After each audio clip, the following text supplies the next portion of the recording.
Good evening, ladies and gentlemen. You're watching Al24 Nightly News. I'm Mariam Zian, and here are your headlines.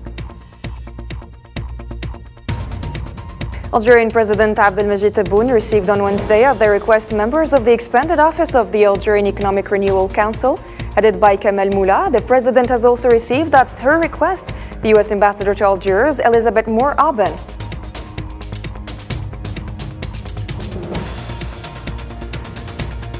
Sudan's military chief Abdel Fattah al-Burhan has been on a visit to Ankara for the first time since the fighting has started in mid-April.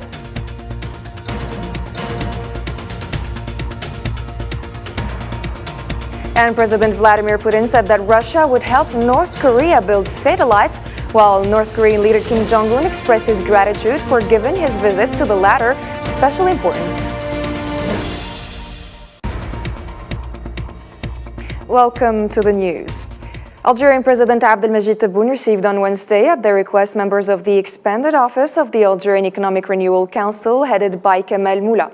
A statement by the Algerian presidency said that the meeting was an opportunity to convey the concerns of economic operators who hailed the important decisions taken by the President of the Republic to enhance the economic sector in the country. The meeting was attended by Algerian Prime Minister Ayman Ben Abdelrahman and other ministers and government officials. أود أن أشكر السيد رئيس الجمهورية على هذا اللقاء اللي كان جد مهم. I would like to thank the President of the Republic for this very important meeting. It followed the reports that we submitted to the President of the Republic.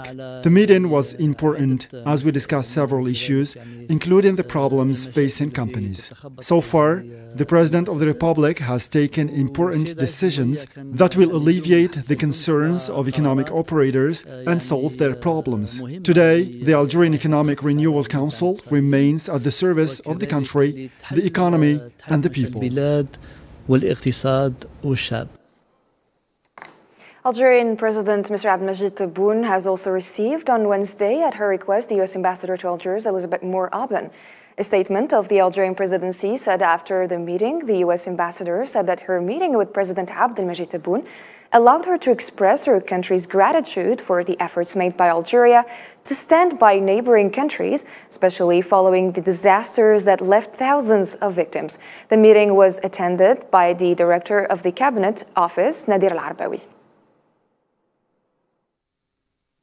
First, I would like to convey my deep thanks. Today, my deep thanks go to President Abdelmajid Tebboune for the warm welcome he reserved to me to discuss the strong bilateral relations linking Algeria and the United States. We discussed ways to establish security and stability in the region. The meeting constituted an opportunity for me to express to the President that the United States is very grateful for the tremendous efforts made by Algeria to stand by neighboring countries, especially regarding the disasters that left thousands of victims.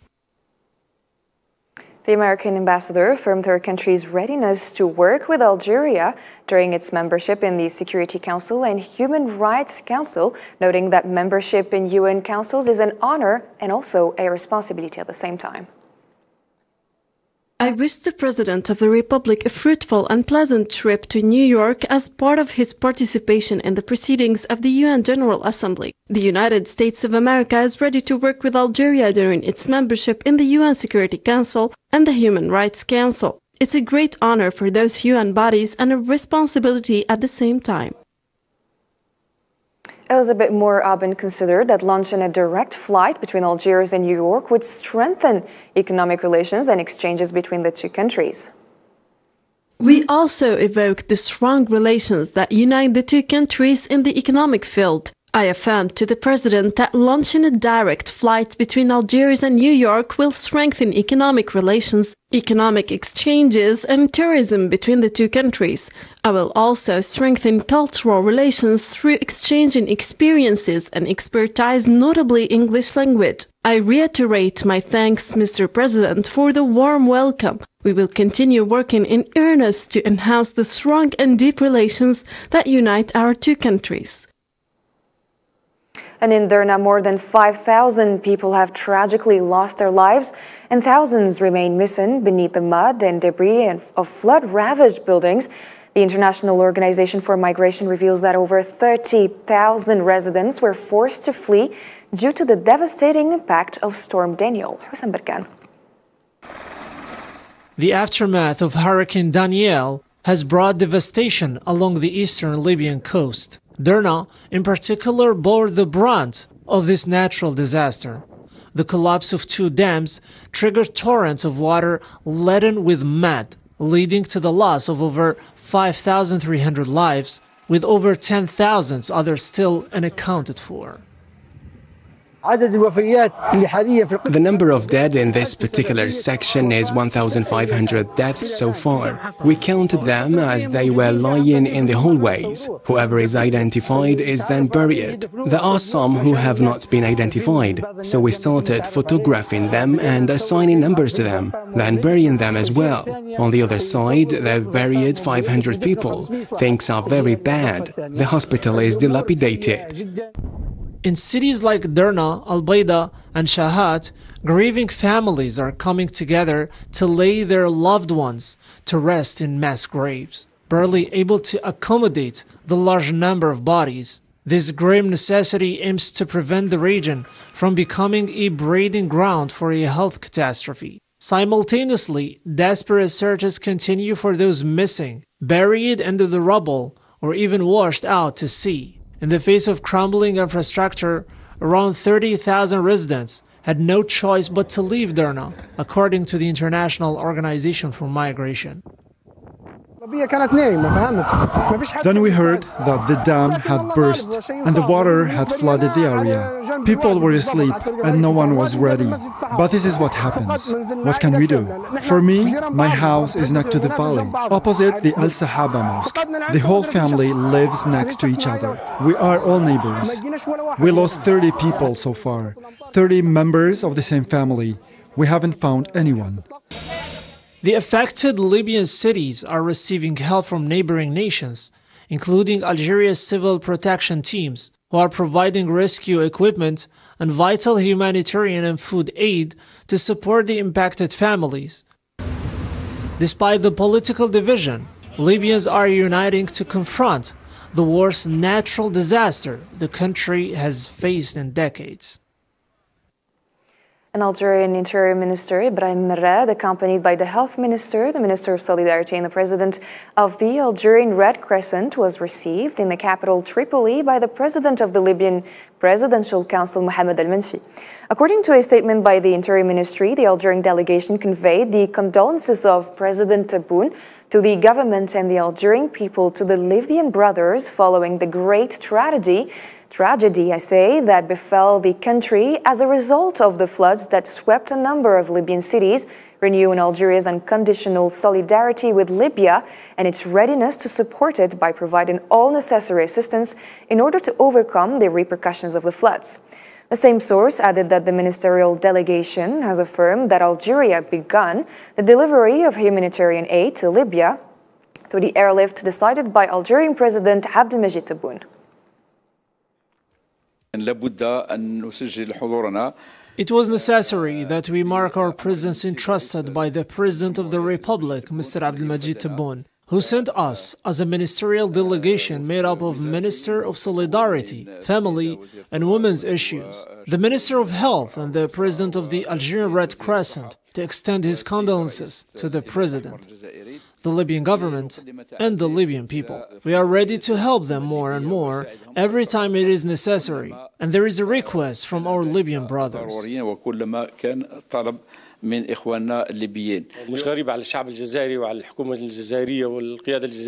It's no surprise from the Algerian people and the Algerian government and leadership to provide the aid they sent today to help their Libyan brothers.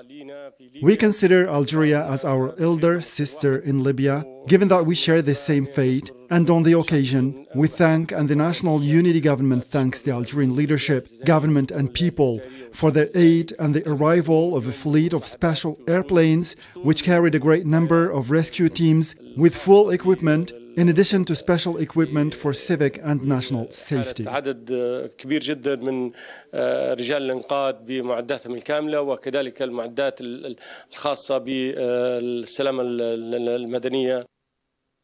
An Algerian civil protection team has landed at Mitika airport in Libya, welcomed by various officials, including the Minister of Transportation and the Algerian ambassador to Libya, including 113 members with diverse expertise. This team is in place to respond to the hurricane's impact on multiple Libyan cities, following the directives of Algeria's leadership.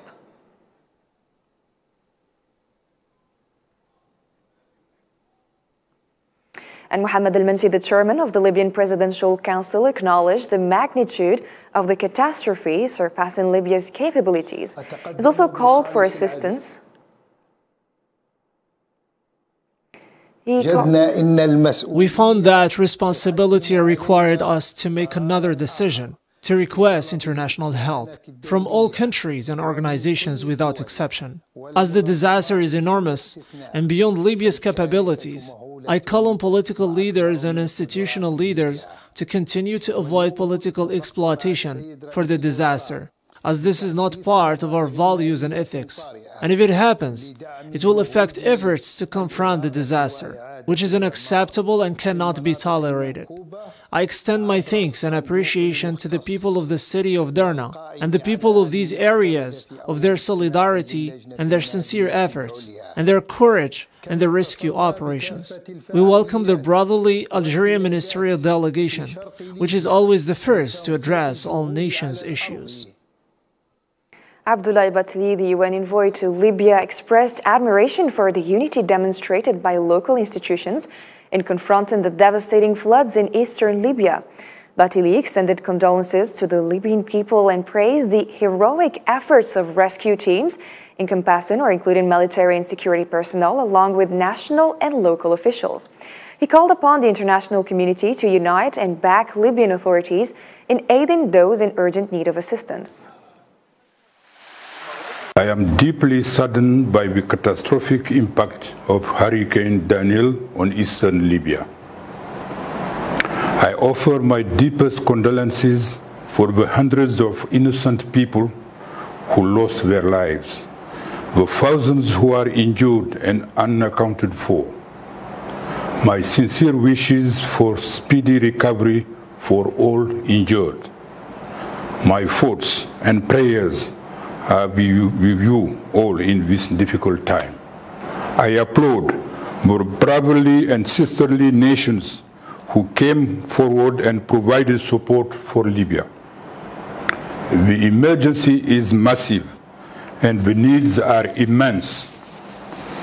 I am calling on the international community to come together and to support the Libyan authorities to help the people in eastern Libya.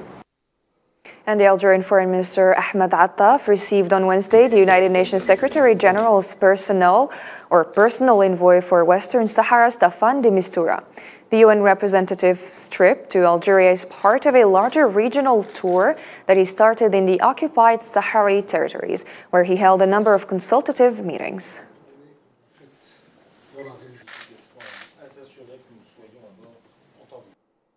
And still with the Sahrawi case, the Geneva Support Group for Western Sahara has suspended the presidency of the United Nations Human Rights Council regarding the continued violations of international humanitarian law and human rights by Morocco.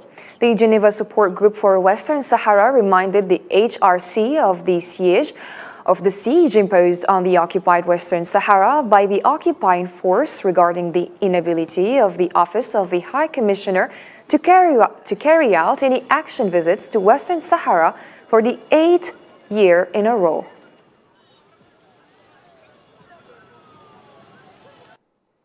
Algerian Foreign Minister Ahmed Attaf has also informed his Italian counterpart Antonio Tajani of the encouraging reactions that President Abdelmajid Tebboun's initiative for a political settlement of the crisis in Niger continues to arouse. A statement by the Algerian Foreign Ministry indicated that the Algerian minister has received a phone call from his Italian counterpart, during which they discussed the current situation on the Sahel region.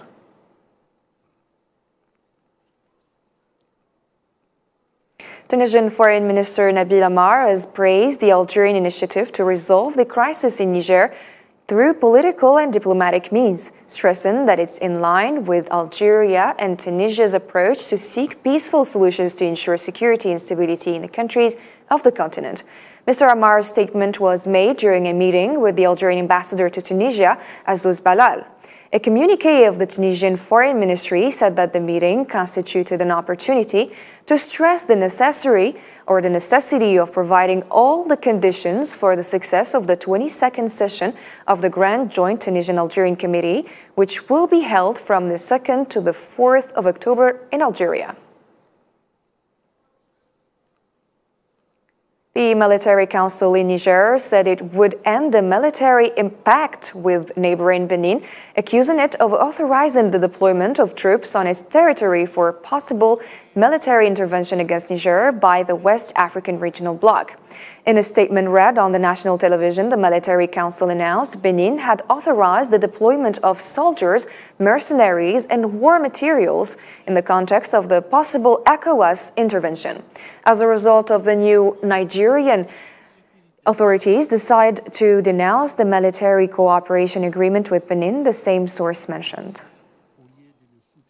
The National Council for Safeguarding the Homeland and the government of Niger recall the ancestral ties that bind the people of Niger to the brotherly people of Benin, with whom we share the same populations and common interests. These ties, which have become institutionalized, have facilitated the signing of military cooperation agreement between our two countries. However, this country, faced with security, political, and economic situation, has decided to consider aggression against Niger instead of supporting it. The Republic of Benin has authorized the stationing of military personnel, mercenaries, and war material with a view to an aggression against our country by France in collaboration with certain ECOWAS countries. The United Nations Special Envoy to Sudan is stepping down. In his parting remarks, Volker Perthes criticized Sudan's military and the rapid support forces. The United Nations says at least 5,000 people have been killed and more than 12,000 injured since fighting erupted in Sudan on April 15. I've had the privilege to serve as a United Nations Secretary General Special Representative for Sudan for more than 2.5 years. I'm grateful to the Secretary General for that opportunity and for his confidence in me. But I've asked him to relieve me of this duty. This will therefore be my last briefing in this function.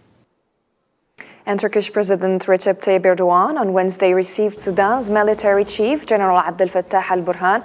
Following the meeting, the Turkish foreign minister said President Erdogan reiterated his country's readiness to do everything in its power if there is anything it can do for peace, including hosting negotiations between the warring parties. Burhan's visit to Ankara is the first since the fighting started in mid-April.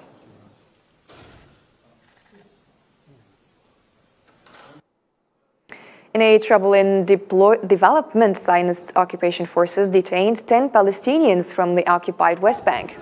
Palestinian news agency reported that 4 Palestinians were detained in Qabatia, Jenin, while 6 others were arrested during extensive raids across Tulkam, Hebron, Ramallah, and Al-Quds. Additionally, the Palestinian Red Crescent reported dozens of school students in Anata-occupied Al-Quds suffering from tear gas inhalation during a Zionist occupation force incursion into the town.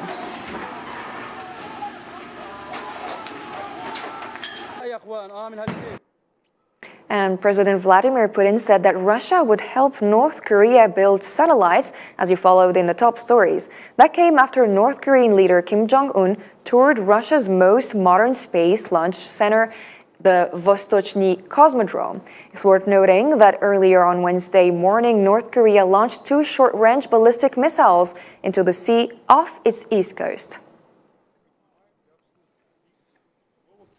Of course, we need to discuss the issues of economic cooperation and humanitarian issues, as well as the situation in the region. We have a lot of issues to discuss. I'm very glad to see you. Thank you for accepting the invitation and coming to Russia. I'm very glad to see you and welcome you in Russia. Just as we had agreed, at Vostochny Cosmodrome, we are very proud of how this industry develops here, and this is our new object. And for his part, North Korean leader Kim Jong-un expressed his gratitude for giving his visit special importance, reiterating his country's support to Russia in its battle against hegemonic powers in order to protect its sovereignty and security interests, as he put it. I'm very thankful to you for inviting us. Despite being busy with state affairs, we are visiting Russia at a very important time. Russia is hosting a delegation of the Korean People's Democratic Republic with a very distinguished feeling. From the very first moment after we entered Russia, we could sense the sincerity of our Russian friends. We are grateful to you and to the people of the Russian Federation. Russia is now in the sacred fight against hegemonic forces in order to protect its sovereignty and security interests. We have constantly expressed our full and unconditional support for all the decisions taken by the President and the Russian leadership, and I want to assure you that we will always be together with Russia in the fight against imperialism. Still in the Pacific region, China expressed its will to deepen cooperation with North Korea in various fields, as North Korean leader arrived in Russia in his first trip in 4 years. Foreign Ministry spokesperson Mao Ning told a regular briefing that China and North Korea relations are developing well, and the two sides are deepening exchanges and cooperation between the two countries in various fields and pushing for bilateral relations to continue to achieve even greater development.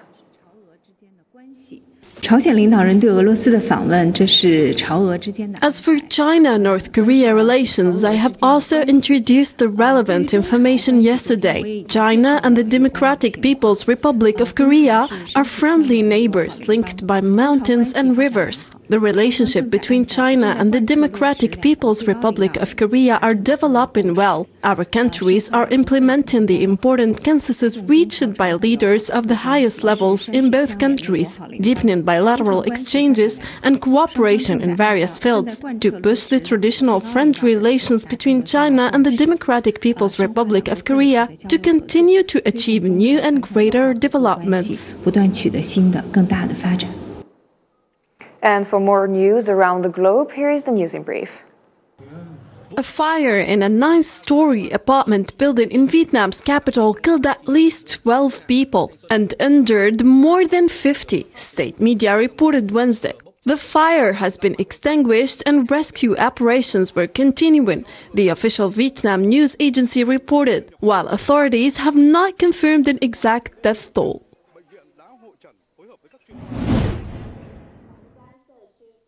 Taiwan conducted a drill on nuclear emergencies on Wednesday, where it simulated scenarios inspired by drone attacks and natural disasters. The annual drill, organized by the Taiwan Atomic Energy Council, involved the evacuation of local residents, detecting radiation levels with manned and unmanned vehicles, as well as decontaminating nuclear wastewater.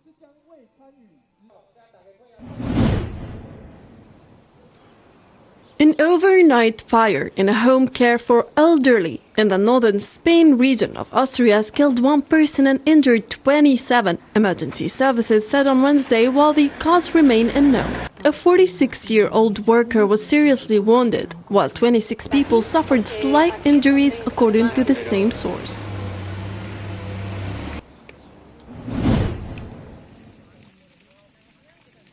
Firefighters battled several peatland fires in Indonesia's South Sumatra province on Wednesday.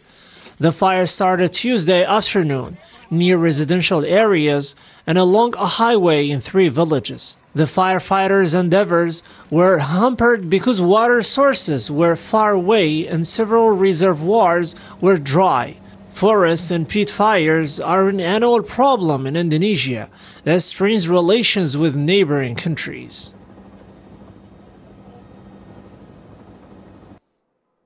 And we wrap our edition with cultural news. The Palace of Culture Mufti Zakaria in Algiers was the theater for a musical concert performed by Italian singer Antonella Ruggiero.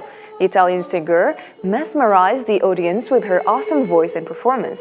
Antonella said after her cultural event that singing in Algiers was very sensational.